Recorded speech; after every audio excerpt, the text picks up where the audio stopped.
यदि आप कर्ज में डूबे हुए हैं और आर्थिक तंगी से परेशान हैं, तो आपको सूर्य देव के इस महामंत्र का जाप अवश्य करना चाहिए। यह मंत्र बहुत ही शक्तिशाली और प्रभावशाली मंत्र है। इस मंत्र के नियमित 108 बार जाप करने मात्र से ही कर्ज में शीघ्र ही मुक्ति मिलती है, धन और संपत्ति में वृद्धि होती है, घर परिवार में सौभाग्य और शांति बनी रहती है। इस मंत्र से आप कर्ज मुक्त हो जाओगे, धन वृद्धि आपके जीवन में होने लगेगी। सूर्य भगवान बहुत ही दयालु हैं, वह अपने भक्तों की मनोकामनाओं को पूरी करते हैं। इस महामंत्र के नियमित 108 बार जाप करने से आपकी सभी मनोकामनाएं पूरी हो जाएंगी और आपके जीवन में धन की कोई भी कमी नहीं रहेगी।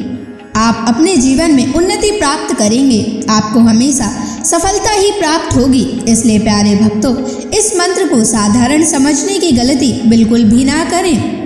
यह मंत्र बहुत ही प्रभावशाली मंत्र है। इस मंत्र का प्रभाव तुरंत ही दिखाई देने लगता है। अगर आप सच्ची श्रद्धा के साथ इस मंत्र का नियमित 108 बार जाप करेंगे तो आपका जीवन खुशियों से भर जाएगा और आपके जीवन में कभी भी धन की कमी नहीं आएगी। इसलिए प्यारे भक्तों, इस मंत्र का नियमित 108 बार जाप करें और पूरी श्रद्धा के साथ करें।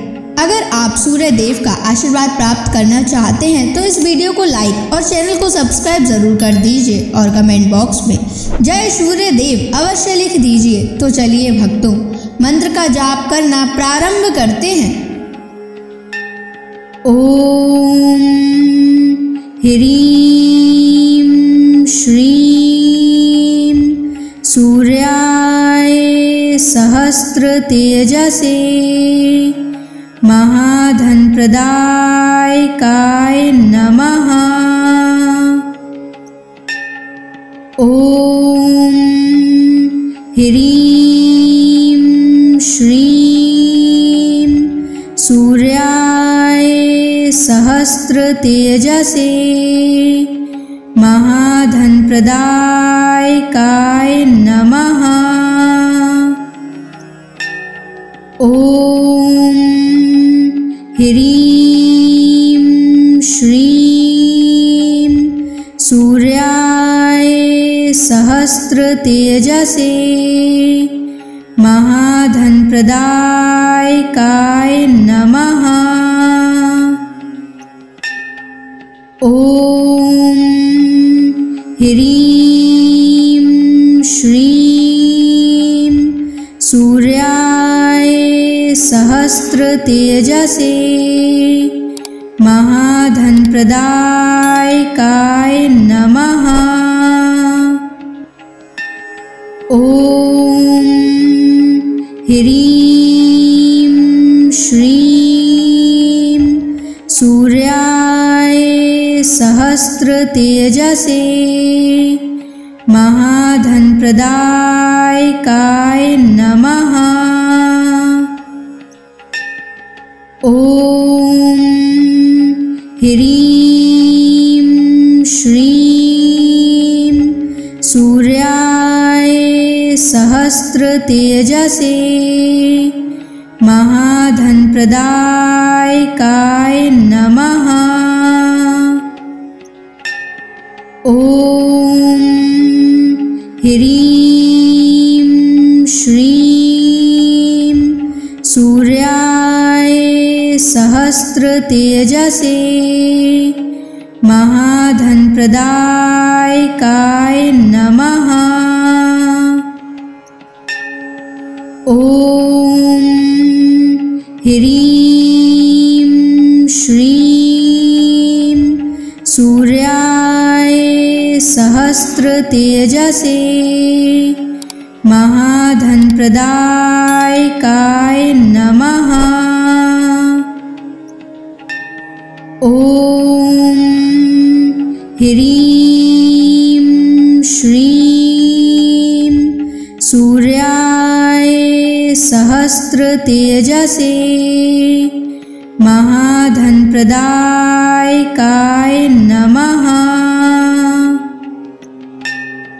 ओम ह्रीं श्रीं सूर्याय सहस्र तेजसे महाधनप्रदायकाय नमः।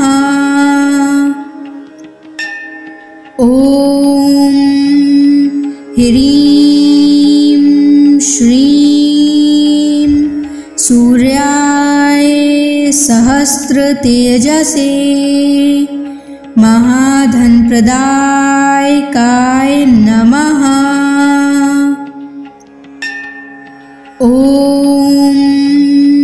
ह्रीं श्रीं सूर्याय सहस्रतेजसे महाधनप्रदायकाय नमः।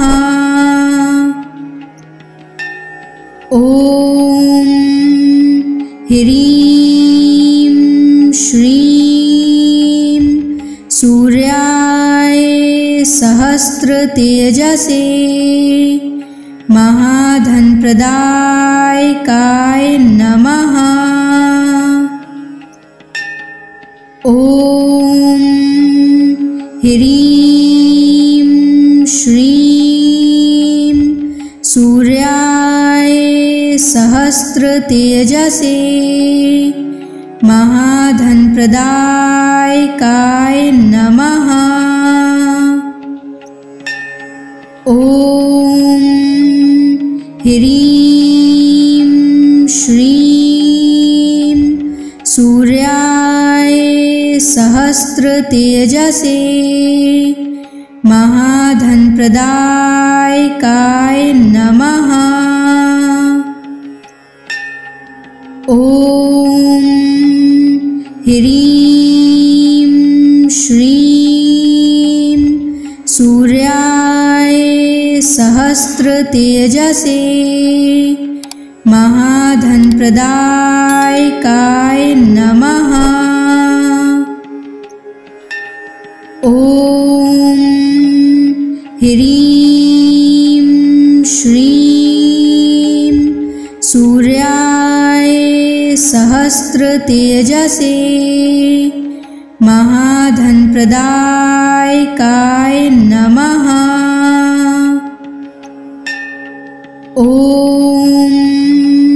ह्रीं श्रीं सूर्याय सहस्रतेजसे महाधनप्रदायकाय नमः। ॐ ह्रीं श्रीं सूर्याय सहस्रतेजसे महाधनप्रदायकाय नमः। ॐ ह्रीं श्रीं सूर्याय सहस्रतेजसे महाधनप्रदायकाय नमः। ॐ ह्रीं श्रीं सूर्याय सहस्रतेजसे महाधनप्रदायकाय नमः। ॐ ह्रीं श्रीं सूर्याय सहस्रतेजसे महाधनप्रदायकाय नमः। ॐ ह्रीं श्रीं सूर्याय सहस्रतेजसे महाधनप्रदायकाय नमः। ॐ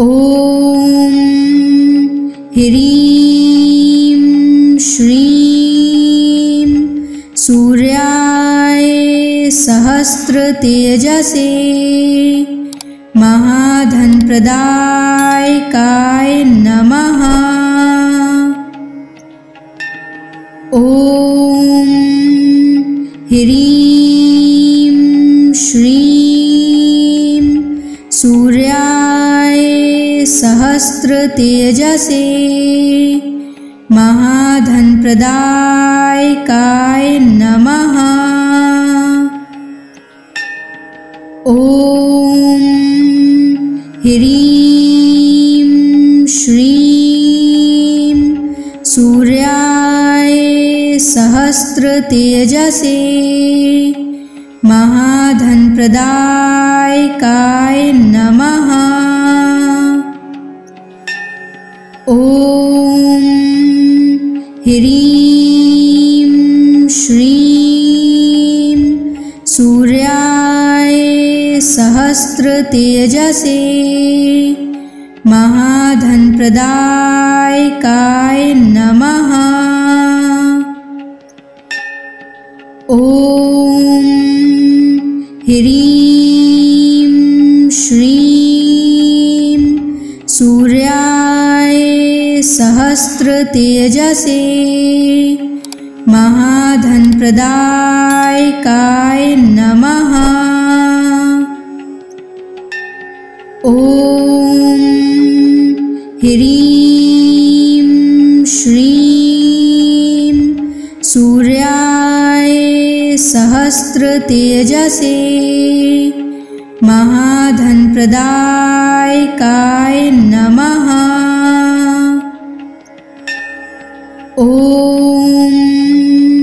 ह्रीं श्रीं सूर्याय सहस्रतेजसे महाधनप्रदायकाय नमः। ॐ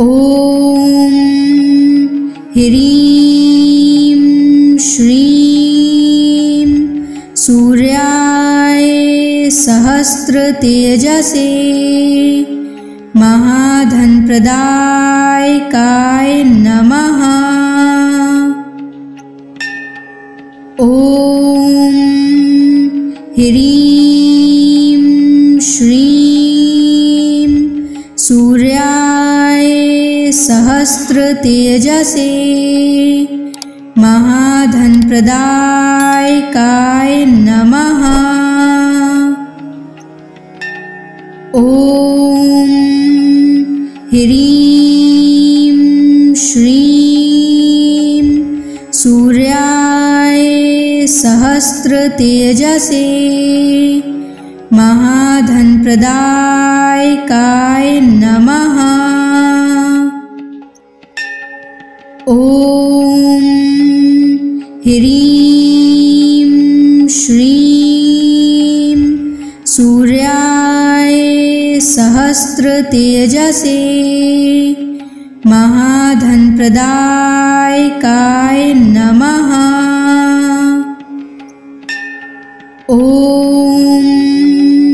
ह्रीं श्रीं सूर्याय सहस्रतेजसे महाधनप्रदायकाय नमः। ॐ ह्रीं श्रीं सूर्याय सहस्रतेजसे महाधनप्रदायकाय नमः। ॐ ह्रीं श्रीं सूर्याय सहस्रतेजसे महाधनप्रदायकाय नमः। ॐ ह्रीं श्रीं सूर्याय सहस्रतेजसे महाधनप्रदायकाय नमः। ॐ ह्रीं श्रीं सूर्याय सहस्रतेजसे महाधनप्रदायकाय नमः। ॐ ह्रीं श्रीं सूर्याय सहस्रतेजसे महाधनप्रदायकाय नमः। ॐ ह्रीं श्रीं सूर्याय सहस्रतेजसे महाधनप्रदायकाय नमः। ॐ ह्रीं श्रीं सूर्याय सहस्रतेजसे महाधनप्रदायकाय नमः। ॐ ह्रीं श्रीं सूर्याय सहस्रतेजसे महाधनप्रदायकाय नमः। ॐ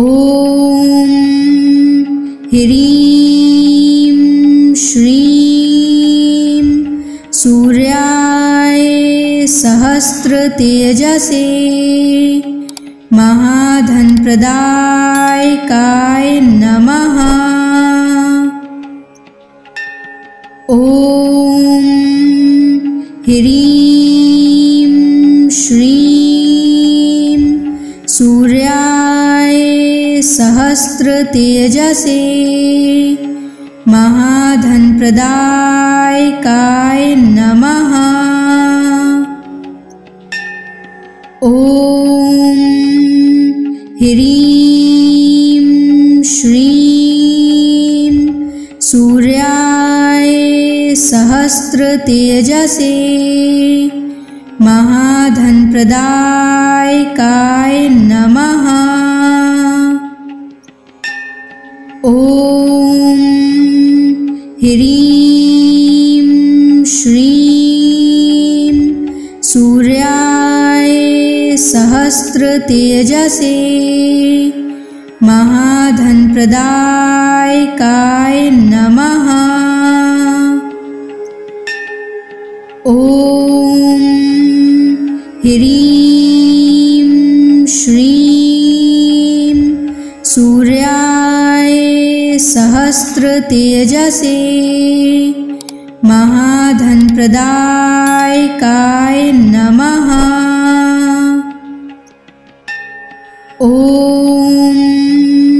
ह्रीं श्रीं सूर्याय सहस्रतेजसे महाधनप्रदायकाय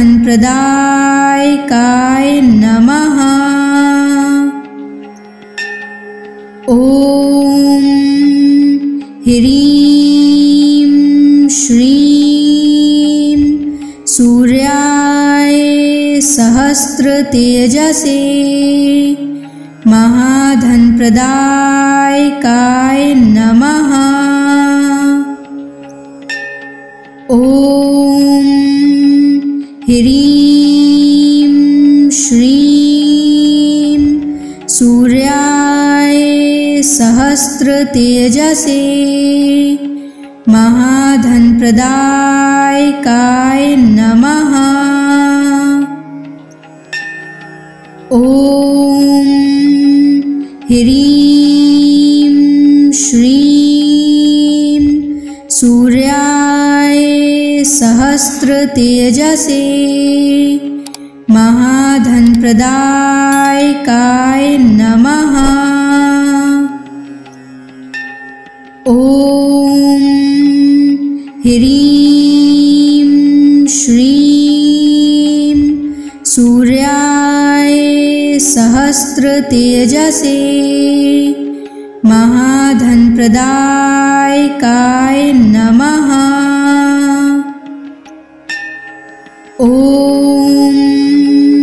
ह्रीं श्रीं सूर्याय सहस्रतेजसे महाधनप्रदायकाय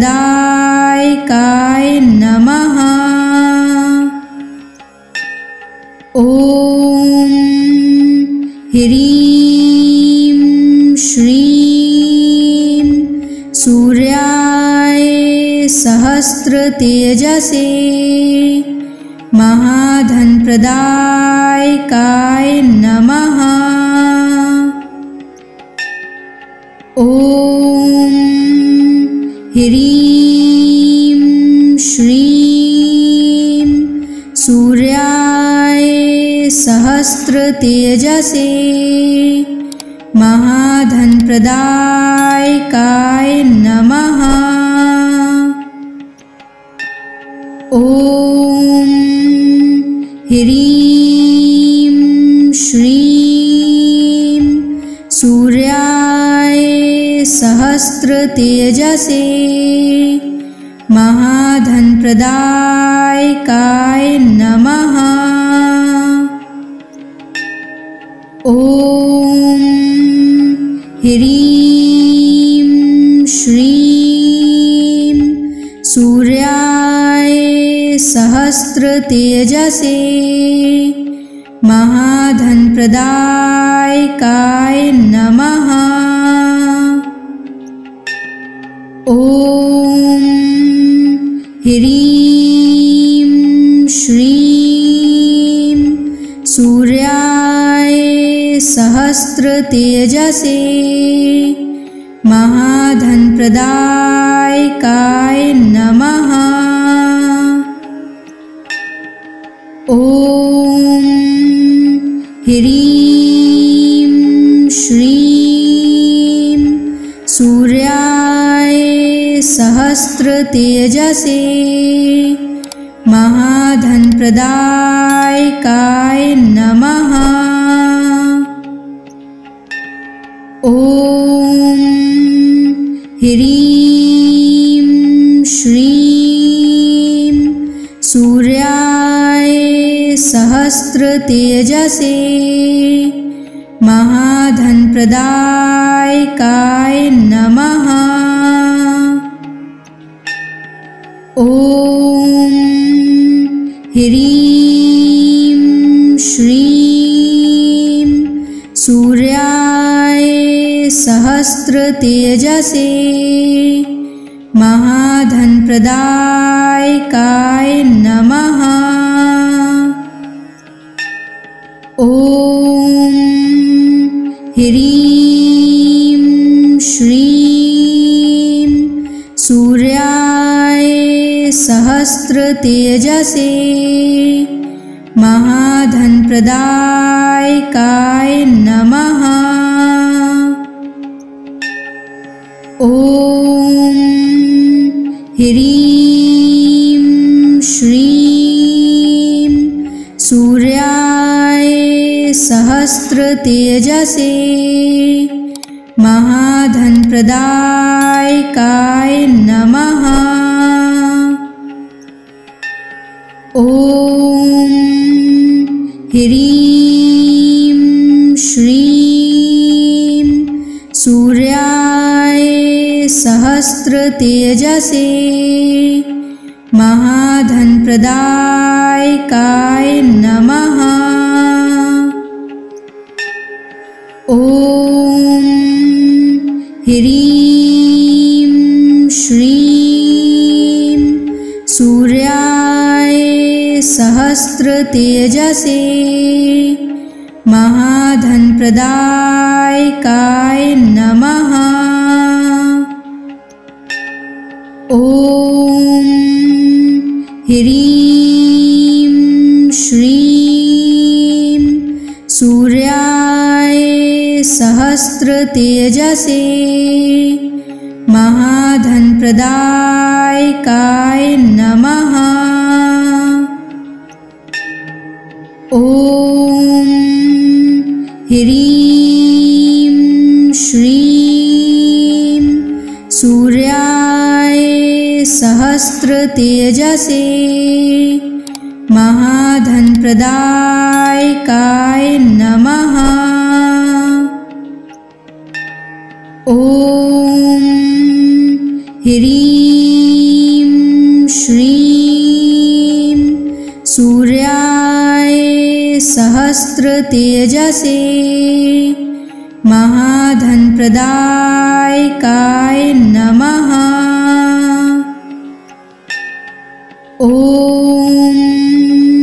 ह्रीं श्रीं सूर्याय सहस्रतेजसे महाधनप्रदायकाय नमः। ॐ ह्रीं श्रीं सूर्याय सहस्रतेजसे महाधनप्रदायकाय नमः। ॐ ह्रीं श्रीं सूर्याय सहस्रतेजसे महाधनप्रदायकाय नमः। ॐ ह्रीं श्रीं सूर्याय सहस्रतेजसे महाधनप्रदायकाय नमः। ॐ ह्रीं श्रीं सूर्याय सहस्रतेजसे महाधनप्रदायकाय नमः। ॐ ह्रीं श्रीं सूर्याय सहस्रतेजसे महाधनप्रदायकाय नमः। ॐ ह्रीं श्रीं सूर्याय सहस्रतेजसे महाधनप्रदायकाय नमः। ॐ ह्रीं श्रीं सूर्याय सहस्रतेजसे महाधनप्रदायकाय नमः। ॐ ह्रीं श्रीं सूर्याय सहस्रतेजसे महाधनप्रदायकाय नमः। ॐ ह्रीं श्रीं सूर्याय सहस्रतेजसे महाधनप्रदायकाय नमः।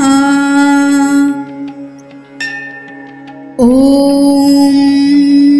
ह्रीं श्रीं सूर्याय सहस्रतेजसे महाधनप्रदायकाय नमः। ॐ ह्रीं श्रीं सूर्याय सहस्रतेजसे महाधनप्रदायकाय नमः। ॐ ह्रीं श्रीं सूर्याय सहस्रतेजसे महाधनप्रदायकाय नमः।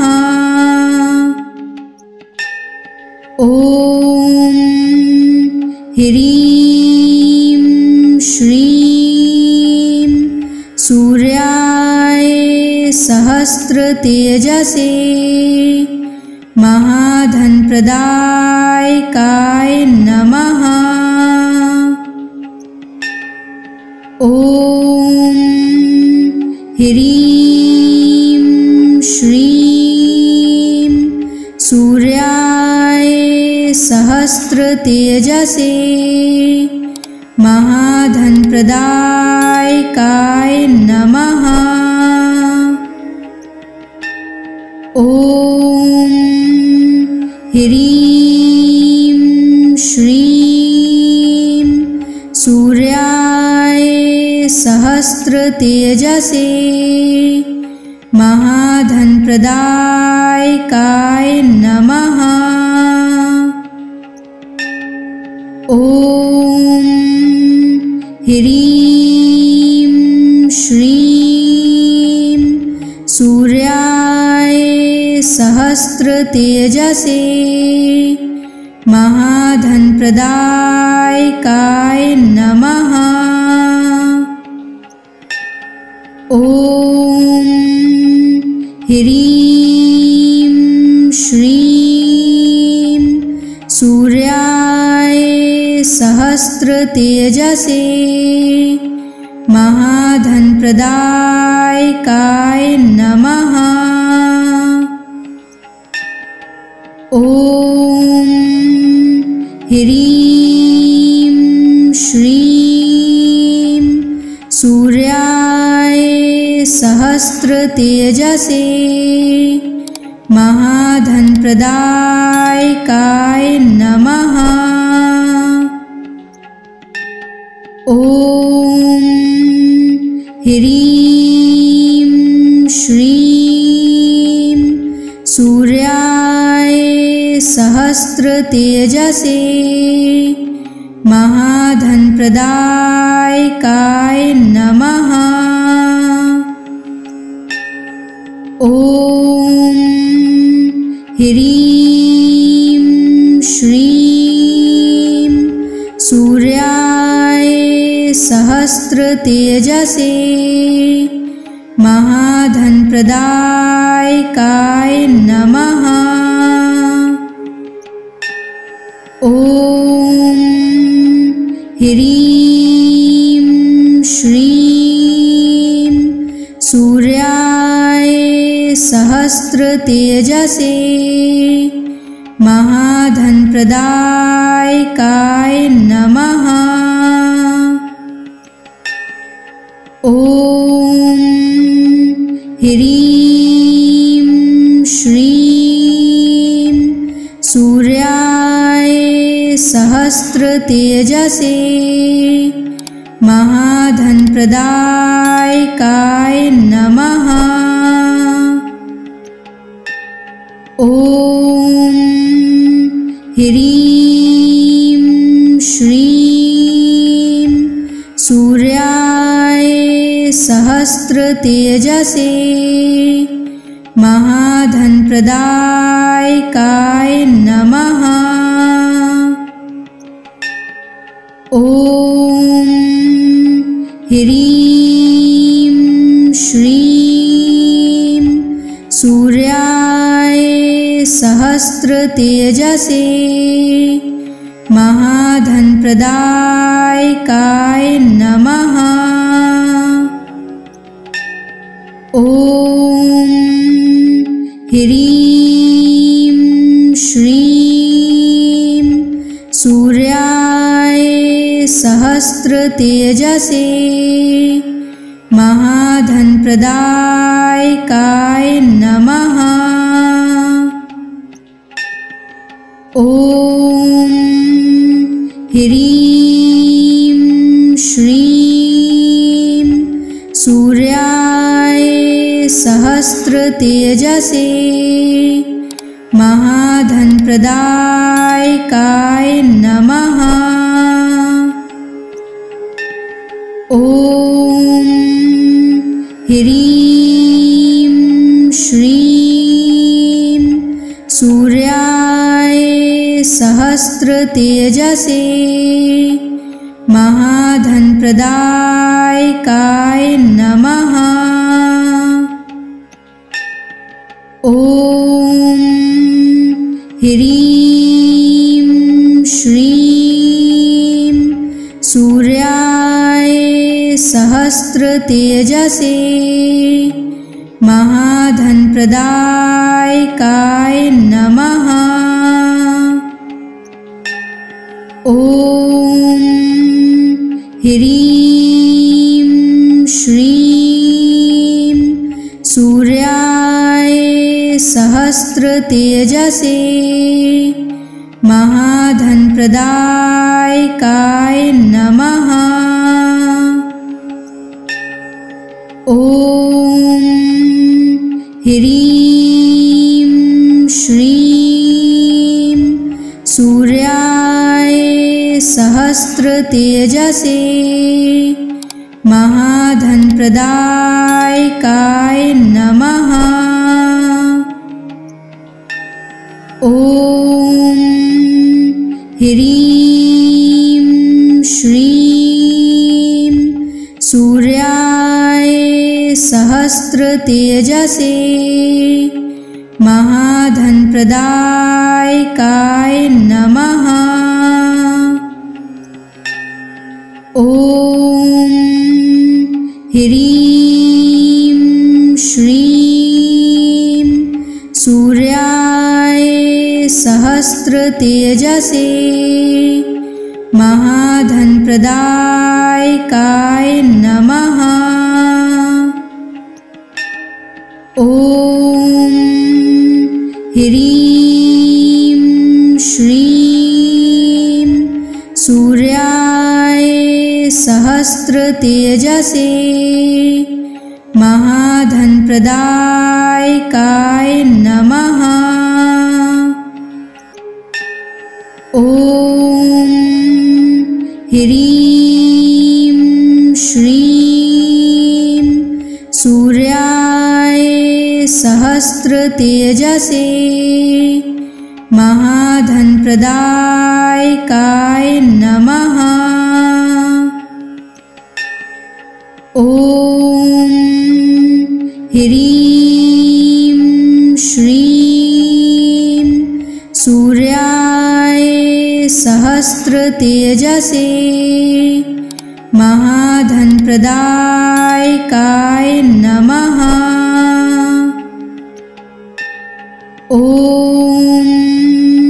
ह्रीं श्रीं सूर्याय सहस्रतेजसे महाधनप्रदायकाय नमः।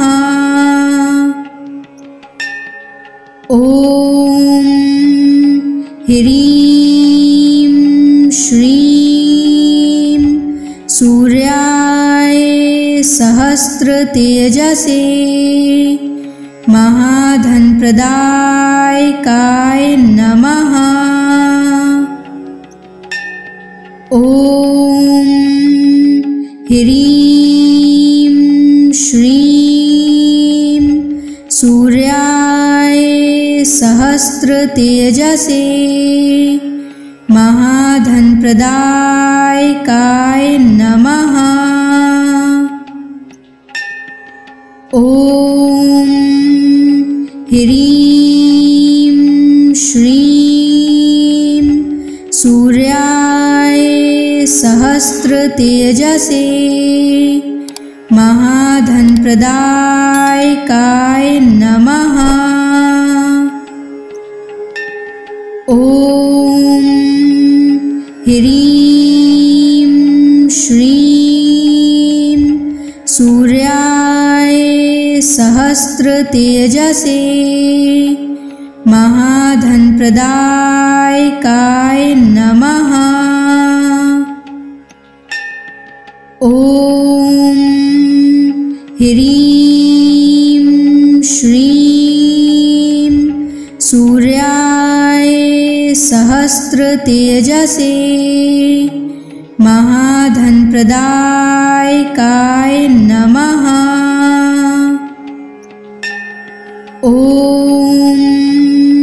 ह्रीं श्रीं सूर्याय सहस्रतेजसे महाधनप्रदायकाय नमः। ॐ ह्रीं श्रीं सूर्याय सहस्रतेजसे महाधनप्रदायकाय नमः। ॐ ह्रीं श्रीं सूर्याय सहस्रतेजसे महाधनप्रदायकाय नमः। ॐ ह्रीं श्रीं सूर्याय सहस्रतेजसे महाधनप्रदायकाय नमः। ॐ ह्रीं श्रीं सूर्याय सहस्रतेजसे महाधनप्रदायकाय नमः। ॐ ह्रीं श्रीं सूर्याय सहस्रतेजसे महाधनप्रदायकाय नमः। ॐ ह्रीं श्रीं सूर्याय सहस्रतेजसे महाधनप्रदायकाय नमः। ॐ ह्रीं श्रीं सूर्याय सहस्रतेजसे महाधनप्रदायकाय नमः। ॐ ह्रीं श्रीं सूर्याय सहस्रतेजसे महाधनप्रदायकाय नमः। ॐ ह्रीं श्रीं सूर्याय सहस्रतेजसे महाधनप्रदायकाय नमः। ॐ ह्रीं श्रीं सूर्याय सहस्रतेजसे महाधनप्रदायकाय नमः। ॐ ह्रीं श्रीं सूर्याय सहस्रतेजसे महाधनप्रदायकाय नमः। ॐ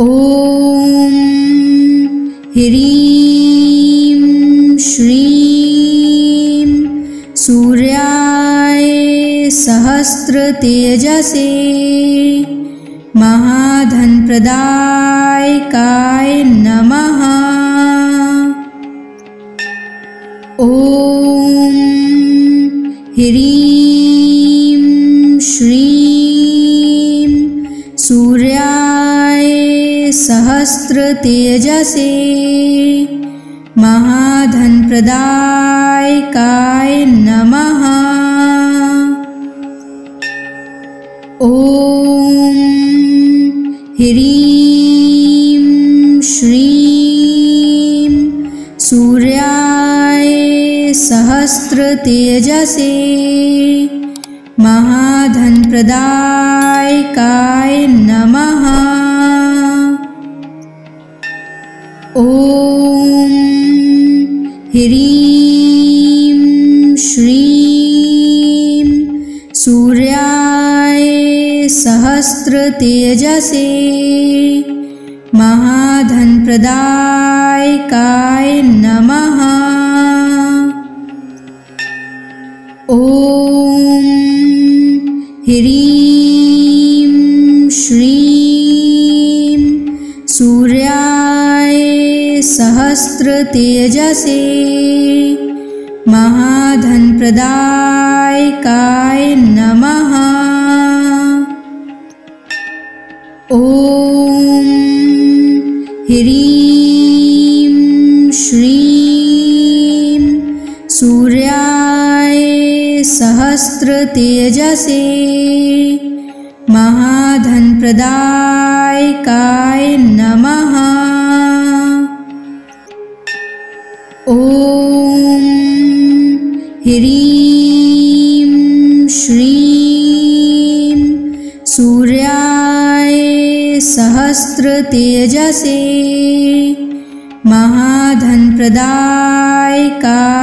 नमः।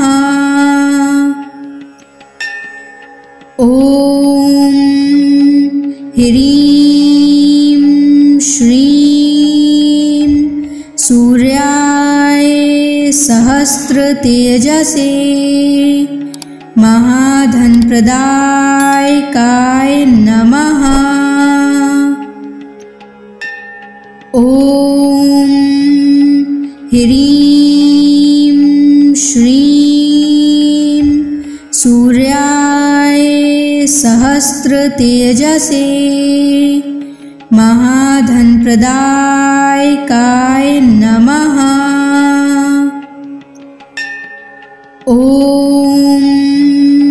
ह्रीं श्रीं सूर्याय सहस्रतेजसे महाधनप्रदायकाय नमः।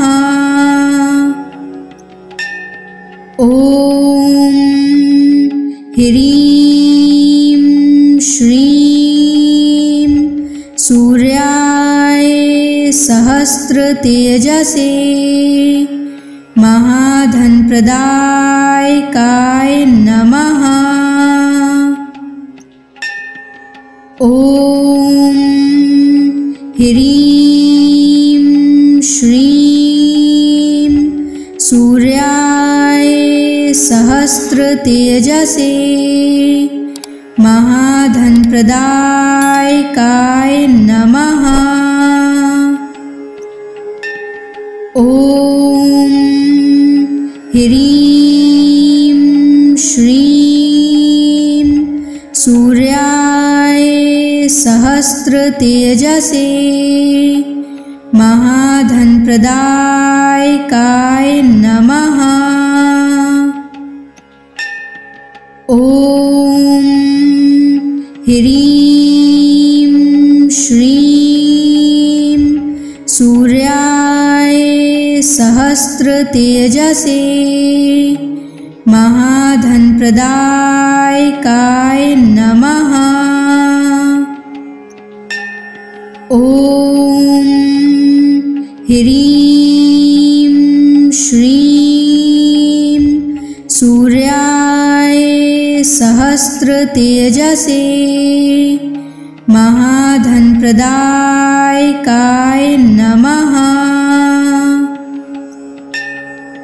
ॐ ह्रीं श्रीं सूर्याय सहस्रतेजसे महाधनप्रदायकाय नमः। ॐ ह्रीं श्रीं सूर्याय सहस्रतेजसे महाधनप्रदायकाय नमः। ॐ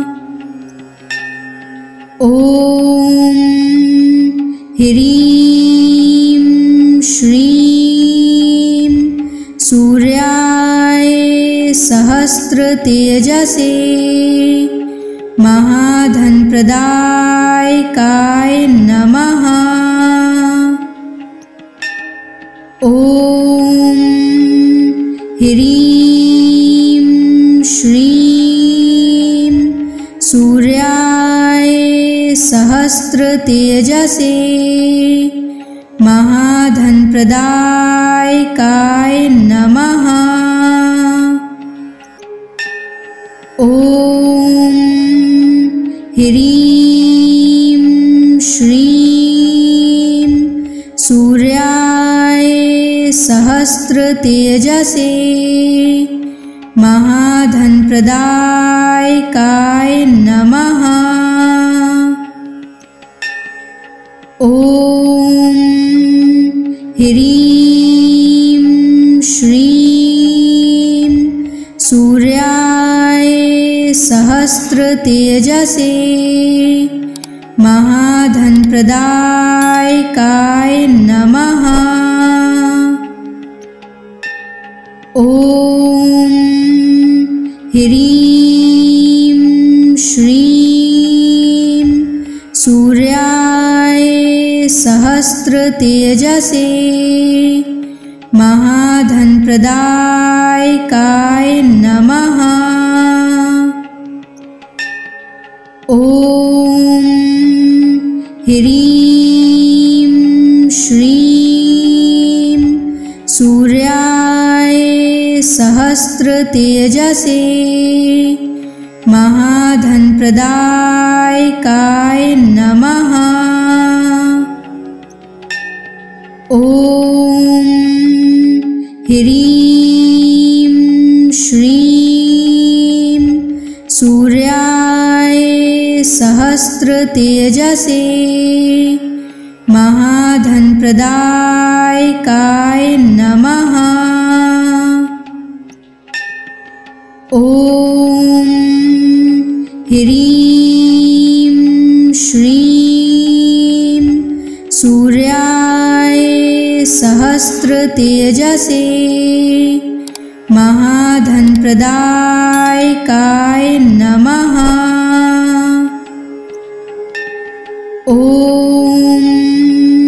ह्रीं श्रीं सूर्याय सहस्रतेजसे महाधनप्रदायकाय नमः। ॐ ह्रीं श्रीं सूर्याय सहस्रतेजसे महाधनप्रदायकाय नमः। ॐ ह्रीं श्रीं सूर्याय सहस्रतेजसे महाधनप्रदायकाय नमः। ॐ ह्रीं श्रीं सूर्याय सहस्रतेजसे महाधनप्रदायकाय नमः। ॐ ह्रीं श्रीं सूर्याय सहस्रतेजसे महाधनप्रदायकाय नमः। ॐ ह्रीं श्रीं सूर्याय सहस्रतेजसे महाधनप्रदायकाय नमः। ॐ ह्रीं श्रीं सूर्याय सहस्रतेजसे महाधनप्रदायकाय नमः।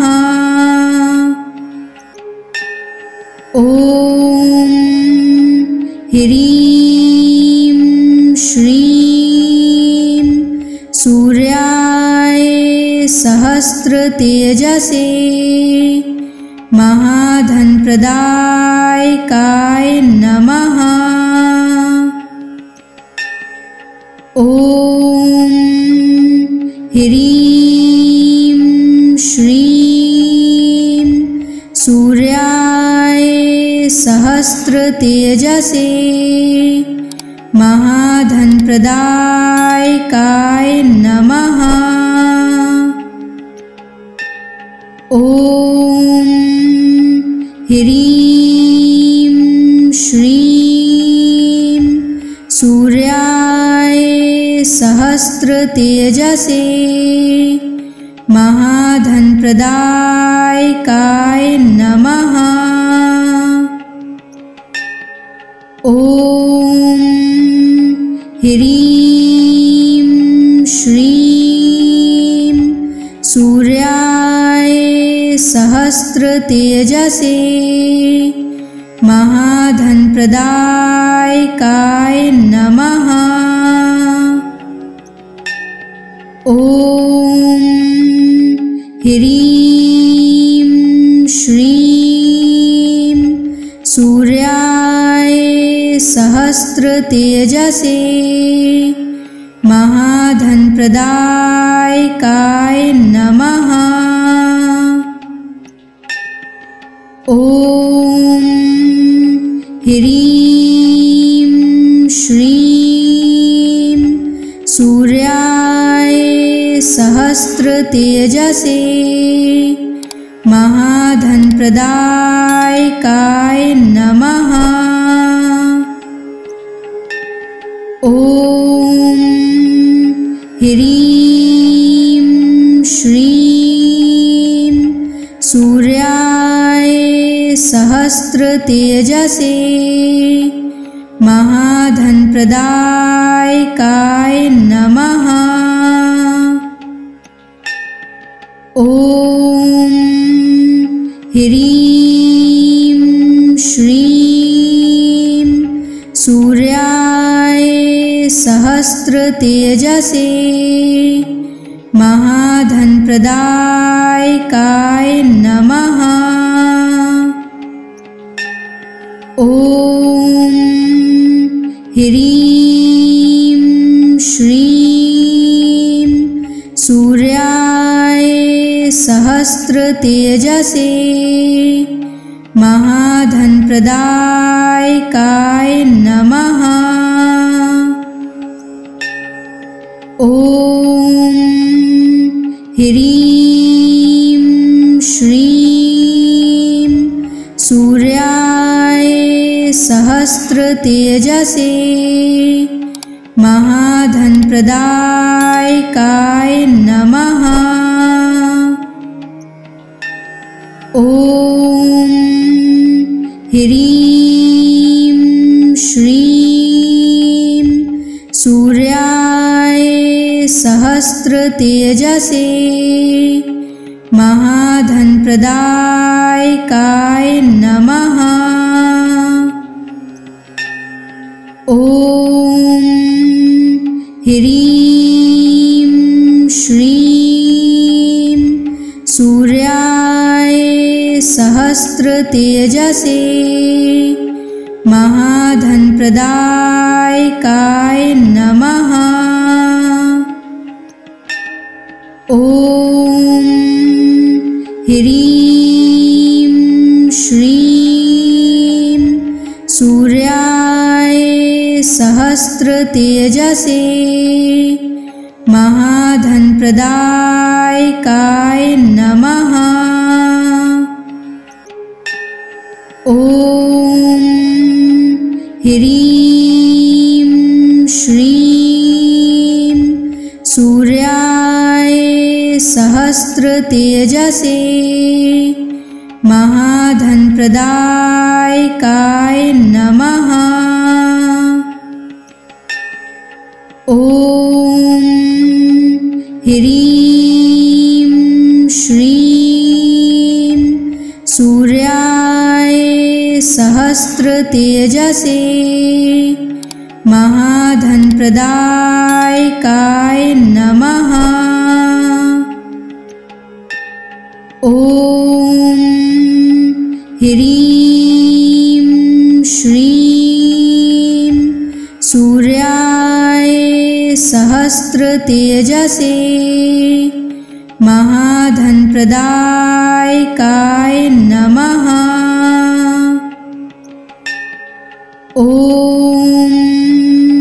ह्रीं श्रीं सूर्याय सहस्रतेजसे महाधनप्रदायकाय नमः।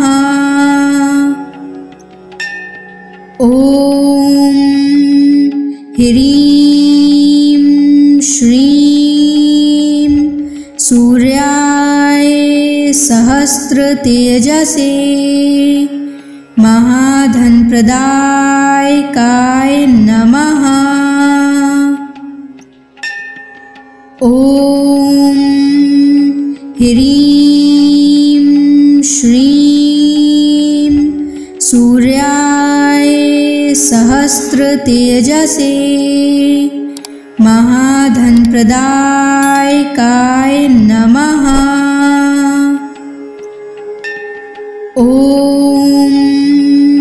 ह्रीं श्रीं सूर्याय सहस्रतेजसे महाधनप्रदायकाय नमः। ॐ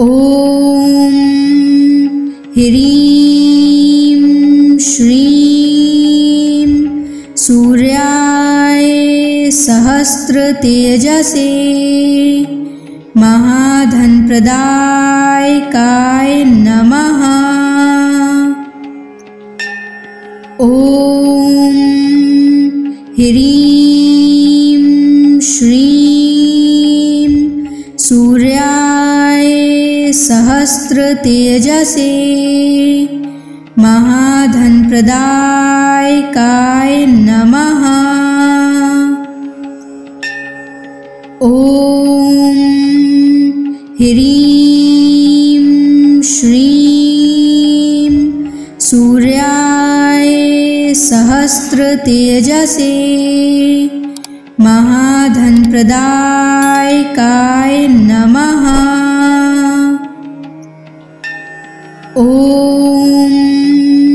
ह्रीं श्रीं सूर्याय सहस्रतेजसे महाधनप्रदायकाय नमः।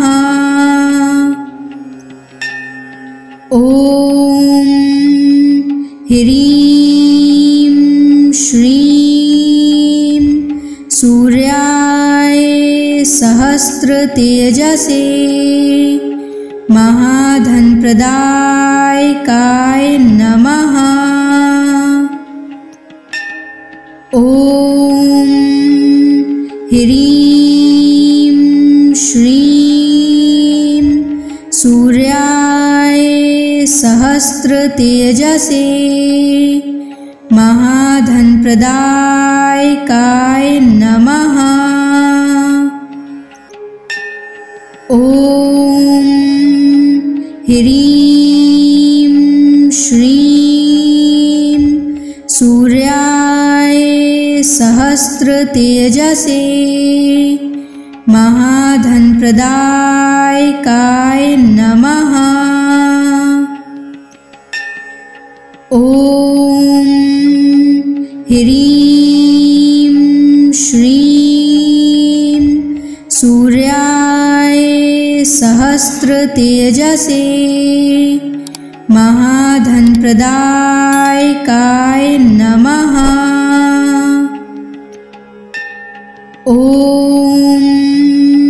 ह्रीं श्रीं सूर्याय सहस्रतेजसे महाधनप्रदायकाय नमः।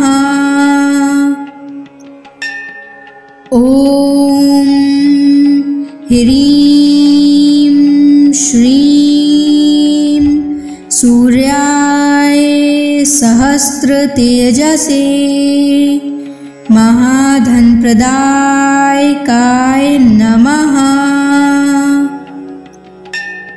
ॐ ह्रीं श्रीं सूर्याय सहस्रतेजसे महाधनप्रदायकाय नमः। ॐ ह्रीं श्रीं सूर्याय सहस्रतेजसे महाधनप्रदायकाय नमः। ॐ ह्रीं श्रीं सूर्याय सहस्रतेजसे महाधनप्रदायकाय नमः।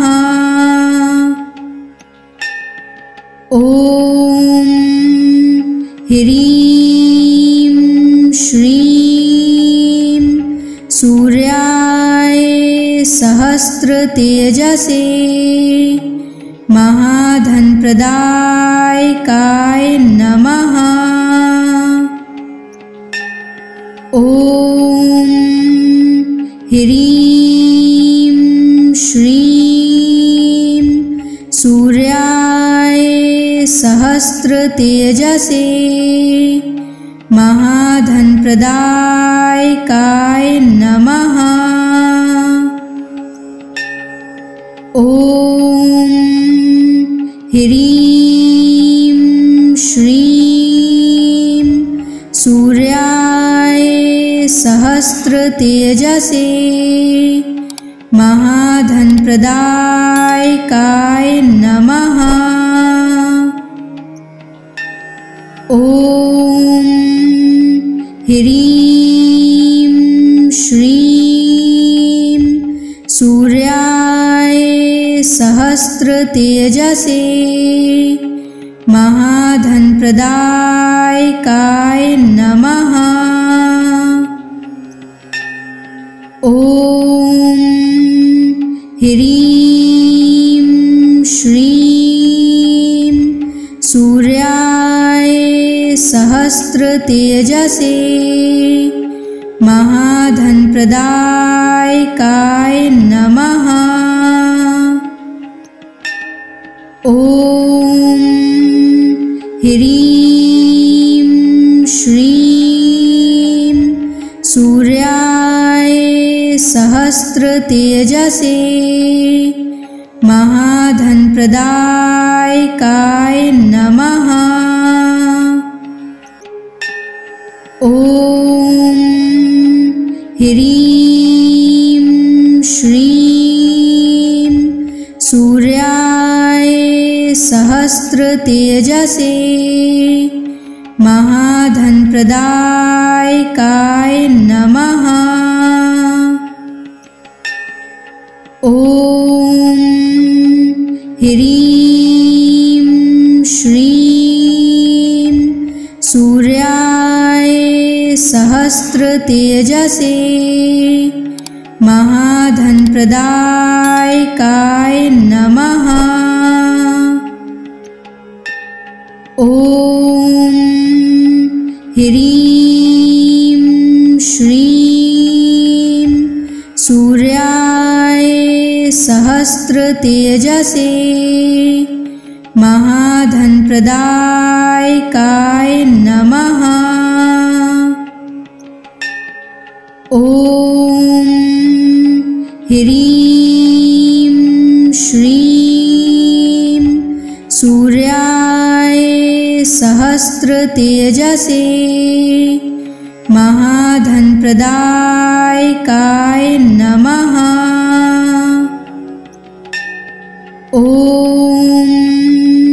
ह्रीं श्रीं सूर्याय सहस्रतेजसे महाधनप्रदायकाय नमः। ॐ ह्रीं श्रीं सूर्याय सहस्रतेजसे महाधनप्रदायकाय नमः। ॐ ह्रीं श्रीं सूर्याय सहस्रतेजसे महाधनप्रदायकाय नमः। ॐ ह्रीं श्रीं सूर्याय सहस्रतेजसे महाधनप्रदायकाय नमः। ॐ ह्रीं श्रीं सूर्याय सहस्रतेजसे महाधनप्रदायकाय नमः। ॐ ह्रीं श्रीं सूर्याय सहस्रतेजसे महाधनप्रदायकाय नमः। ॐ ह्रीं श्रीं सूर्याय सहस्रतेजसे महाधनप्रदायकाय नमः। ॐ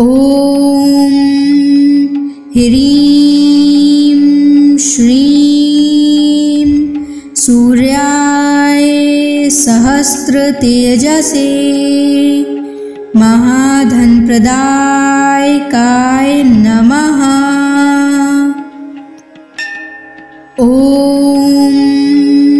ह्रीं श्रीं सूर्याय सहस्रतेजसे महाधनप्रदायकाय नमः।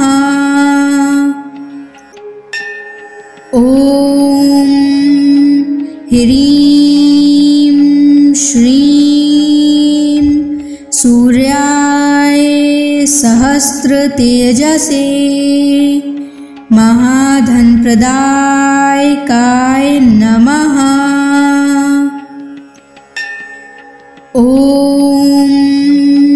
ह्रीं श्रीं सूर्याय सहस्रतेजसे महाधनप्रदायकाय नमः। ॐ ह्रीं श्रीं सूर्याय सहस्रतेजसे महाधनप्रदायकाय नमः। ॐ ह्रीं श्रीं सूर्याय सहस्रतेजसे महाधनप्रदायकाय नमः। ॐ ह्रीं श्रीं सूर्याय सहस्रतेजसे महाधनप्रदायकाय नमः। ॐ ह्रीं श्रीं सूर्याय सहस्रतेजसे महाधनप्रदायकाय नमः।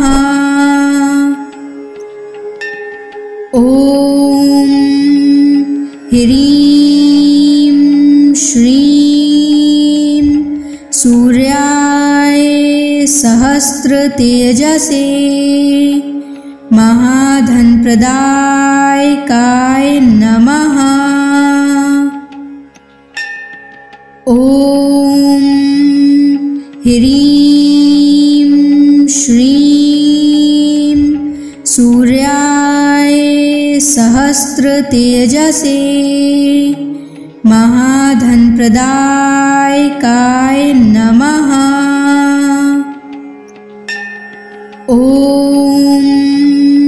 ह्रीं श्रीं सूर्याय सहस्रतेजसे महाधनप्रदायकाय नमः। ॐ ह्रीं श्रीं सूर्याय सहस्रतेजसे महाधनप्रदायकाय नमः।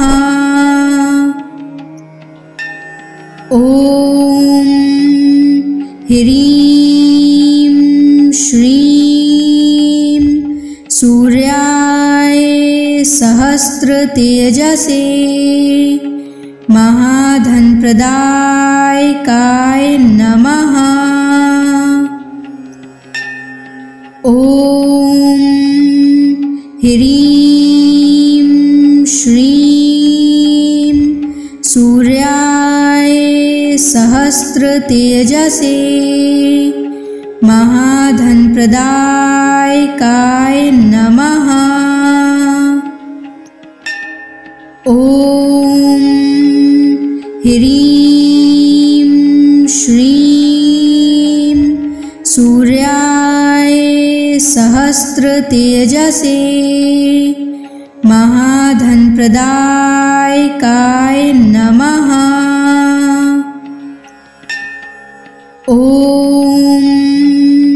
ह्रीं श्रीं सूर्याय सहस्रतेजसे महाधनप्रदायकाय